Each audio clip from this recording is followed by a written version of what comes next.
বন্ধুরা, আজকে আমি বানাচ্ছি ব্রেড কাস্টার্ড। এটা ছোটোবেলাও খেতাম আর এখনও ভীষণ প্রিয়। আমার মনে হয় এটা বেশিরভাগ মানুষেরই খুব প্রিয়। এখানে কাজু আর একটু আমন্ড আমি করে নিলাম। দেখুন কী সুন্দর একদম চিপসের মতন হয়েছে। এটা কিনেছিলাম একবার মেলার থেকে, দারুণ জিনিস। যদি আপনাদের মনে হয় তো আপনারা কিনে নিতে পারবেন। এটা আমার কাছে দাম নিয়েছিল 100 টাকা। আর এদিকে আমি একটু কাস্টার্ড গুলে রাখলাম। হাফ লিটার দুধের জন্য 1 চামচ কাস্টার্ড নিলাম। বেশি যদি কাস্টার্ড দেন না, তাহলে দুধটা বেশি থকথকে হয়ে যাবে।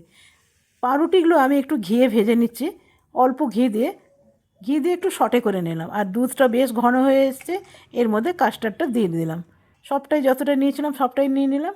আর এরপরে দিয়ে দেবো একটু চিনি। এরপরে এই নিয়ে নিলাম একটা বাউল, তার মধ্যে নিয়ে নিলাম আমি পাউরুটিগুলো।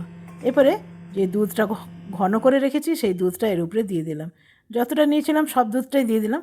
উপর থেকে দিয়ে দিলাম আমন্ড আর দিয়ে দিলাম গোলাপ ফুলের পাপড়ি।